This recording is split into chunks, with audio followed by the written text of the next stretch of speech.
This is called The Girl Who Goes Alone. Here's the thing about being a girl and wanting to play outside. All the grown-ups grind it into you from the get-go. Girls outside aren't safe. The guy in the car, if he rolls down the window and leans his head out, run, because the best you can hope for is a catcall, and at worst, you'll wind up with your face on the side of a milk carton. Even when you're a grown-up girl, your father, because he loves you, will send you a 4-page article about how to protect yourself while standing at the ATM, while jogging solo. An article informing you how to distinguish phony police and avoid purse snatchers, pickpockets, rapists, and thugs. Tell someone you're going into the woods alone, and they'll story your head with trailside cougar attacks, cave-dwelling misogynists, lightning strikes, forest fires, flash floods, and psychopaths with a sixth sense for a woman alone in a tent. To be a girl alone in a tent is to know that if something goes wrong, you picked the trailhead where the axe murderer lurks, or the valley of girl-eating gophers. If you don't come home intact, the morning will be mixed with "I told you so's" from everyone whose idea of camping involves an RV or a Motel 6. The message is clear. Girls must be chaperoned. So when, at the end of the day, you zip up the tent and lie back in your sleeping bag, fleece jacket bundled into a lumpy pillow under your head, the second you close your eyes, every least night noise is instantly magnified. You lie there, listening, running a mental inventory of any potentially scented item. Did everyone make it into the food bag hung from a tree? Toothpaste, trail mix, chapstick, sunscreen, fuck. Sunscreen still in your pack, nestled right beside you where Outdoor Man used to sleep. So you're up, out of the tent, headlamp casting its too bright spotlight, darkening the dark outside its reach as you lower the bag, shove the sunscreen in, hoist, and tie. Far enough along the branch to thwart raccoons, far enough from the ground to thwart the bears, tree far enough from the tent to keep from signaling the proximity of ground-level, girl-shaped snacks. You go alone, in part, to prove that though Outdoor Man has left you, his body is the only geography he can deprive you of. He can give his muscled calves and thighs, his shoulders, chest, and hands to another woman, but not the Sauk River old growth, snowfields of Rainier, sea stacks of Shai-Shai. He can keep you from the sweet, blood-thrilling hum of his body, but not the sweaty, blood-thumping pleasure of a hard-earned panoramic view or high-altitude starlight. The thing about being a girl who goes alone is that it freaks the potential next boyfriend. He doesn't want to be out-machoed, and he doesn't want to admit it, and he hopes you can't tell. The thing about being a girl who goes again and again is that it proves you don't need him. And no matter how you show him you want him, it's not the same, and you both know it.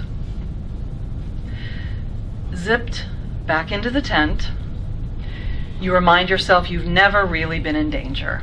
When have you ever been in danger? Well, there was that boy, but years ago, a teenager like you, driving around bored and pissed at the world, his BB gun and his father's 2 rifles on the seat beside him. Lucky you. The gun he leveled on the window ledge lodged nothing more than a BB in your thigh. The thing about being a girl, alone in the woods, is you know too much about the grain of truth in the warnings. Even if you seem impervious, weird good luck leaving you so far unscathed, you know the other girls' stories. Your sister, date raped after a party in college. A friend raped by a stranger at knife point. The 2 women shot on the Pinnacle Lake Trail. The singer killed by coyotes in Nova Scotia. The thing about being a girl alone in the woods is that you feel like you shouldn't go if you're afraid. If you go, It should mean that you're not afraid, that you're never afraid. Your friends will think that you go unafraid. This girl who goes alone is always afraid, always negotiating to keep the voices in her head at a manageable pitch of hysteria. I go knowing that there will be a moment, maybe long moments, maybe hours of them, maybe the whole trip, when I curse myself for going alone, when I lie in the tent and all I am is fear. But I walk into the wilderness alone because the animal in me needs to fill her nose with the scent of stone and lichen, ocean salt and pine forest warming in early sun. I walk into the wilderness alone so I can hear myself, so I can feel real to myself. The girl who goes alone claims for herself the madrona, juniper, daybreak. She claims hemlock, prairie falcon, nightfall. She claims nurselog, sea star, glacial moraine, huckleberry, trillium, salal, snowmelt, avalanche lily, waterfall, birdsong, moonlight, granite, moonlight schist, cirque, saddle, summit, ocean. She claims the curve of the earth. The girl who goes alone says with her body, the world is worth the risk. So now I'm going to move, that was the sort of personal history. I'm going to move over to what I call a collective nightmare. So my novel Adventures of the Karaoke King, it's a picaresque, which is sort of meandering sort of adventure, about transplanted people from around the globe who keep falling just short of their dreams. The main character is Guy Watanabe. He's a third-generation Seattleite from the Beacon Hill neighborhood who takes great pride in his karaoke singing. These snippets are from the final third of the novel when the fiancé of the woman he's chased all the way to China, a man named Horatio Coling, has stripped Guy of his voice and shipped him back to Seattle in a shipping container filled with undocumented migrants. Maybe Coling is right. A man stripped of his possessions is no longer a man, but an animal that knows it will die. I'm being shipped home in a sealed container with 7 illegals and 4 pallets of portable DVD machines. It doesn't really matter who I am anymore. A canister fan agitates the torpid air, and a string of Christmas lights provides our only illumination. They're plugged into extension cords that run out through a hole in the wall to a generator of some sort. Clotheslines and bed sheets divide our space into 3 quadrants. One for the toilet buckets and the DVD machines. One for the only woman in our midst. And one for the men and more DVD machines. The rest of this space is consumed by cases of plastic water bottles, canned food, and personal effects.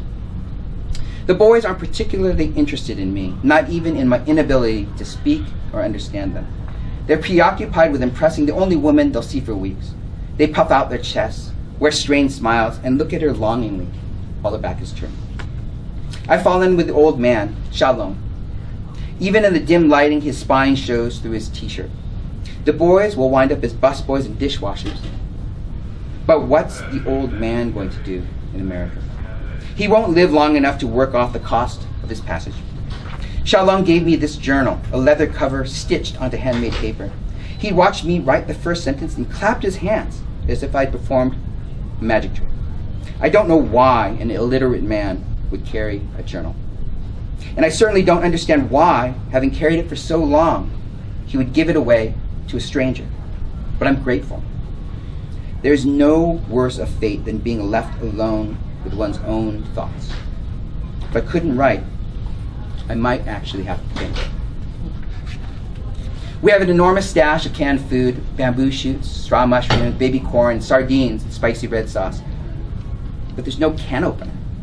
Anyone who wants more than the twist tab sardines has to smash the cans open, a messy project in these cramped confines. The boys are exhilarated by the challenge. A front runner for the girls' affections has already come to the fore, a tall, thin youth in a yellow t-shirt. He has a mop top and a slightly crooked smile. He presented her with a can of mushrooms nearly 3/4 full, his hands dripping with juice. I was going to try my luck at prying open some canned baby corn. My stomach cramps call for something bland. But Xiaolong stopped me. He reached into his cavernous backpack and produced a plastic bag filled with a mixture of almonds and dried fruit. What else is in the old man's backpack? Contents more practical than what the boys have brought aboard. Entertainment magazines and comic books, playing cards, cigarettes, and scores of pirated CDs and DVDs.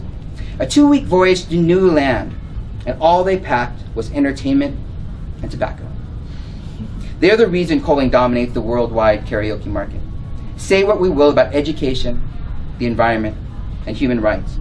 In reality, what we want most is to be distracted.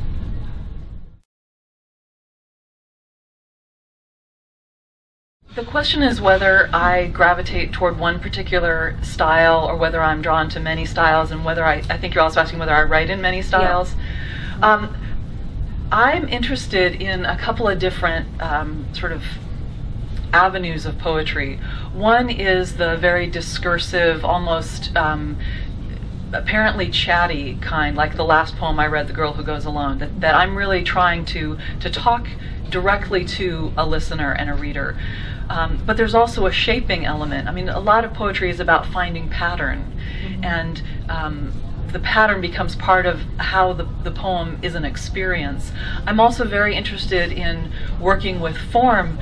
The acting training I have is with Shakespeare, and so I spent a lot of time learning and speaking out loud Shakespeare's sonnets, and so that the sonnet structure is very deeply embedded in me.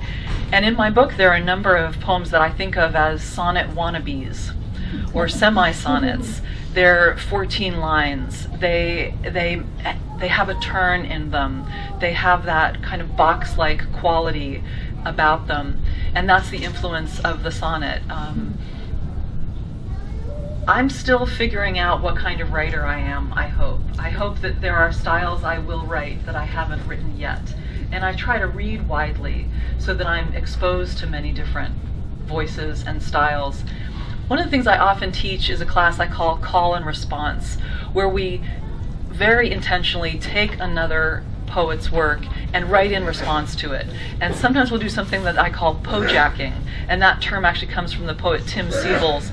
And it riffs on the metaphor of the carjacking, right? Where the carjacker steals the car, throws the driver out, drives the car somewhere new. Well, what you're doing with the pojacking is you're sort of throwing out the original poet, climbing inside the structure of their poem and taking it somewhere new.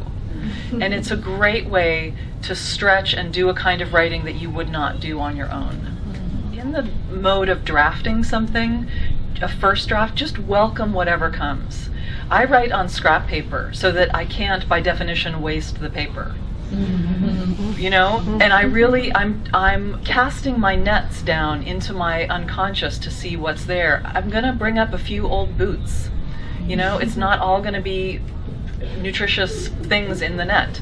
But the more willing I am to really just welcome whatever comes, the more likely I am to be surprised in a productive way by what I write. Which is the other crucial thing to understand, is that writers don't sit down with a finished thing in their head and it's just a matter of copying it out. I like to remind people writing is not typing. That I'm writing in order to find out what I think and feel. It's news to me, or it's probably not very good writing. The question was whether my training as a lawyer was helpful, hurtful, harmful, or neutral in terms of creative writing. Well, I think all of the above. I mean, meaning that I think all our personal experiences shape so much of who we are and what we do. I would say that the way it's neutral, strangely, is that legal writing follows a very defined structure. So that they seem like completely different things. Meaning that it's almost like you're doing visual arts and then you're doing poetry. They seem so not associated at certain points. On the other hand, the way it was very helpful has to do with a sort of rigor, because anything you say in a legal brief can be misinterpreted, or an opinion if you're writing for a judge, and you can be sued over it. So every word counts, right? And so you really try to take out those things that can be misinterpreted or interpreted the way that you would not like it to be interpreted. And I think that's a good thing in terms of editing. How is it bad? I think that there can be, you can feel like you must do things in a certain way. And legal training frequently teaches you to be very, very scared. And what I mean by that is that when you write a contract, the idea is, what will happen if somebody does something and all of a sudden we're liable for $1 million in damages, right? When you're reading contracts, you're constantly thinking, what could go wrong? What could go wrong? What could go wrong? Right? And so I think that kind of fearful anxiety can be very harmful, I think, to the creative process. I mean, it's sort of like this overpowering big brother that stands next to you. So the interesting thing about writers, I think lawyers, I think they generally love to read, and before they got to law school and became lawyers, they came from very diverse backgrounds. Some of them quite artistic, really creative. The hard thing is there's, especially in the United States, there becomes a linkage between how much money you make and being an attorney.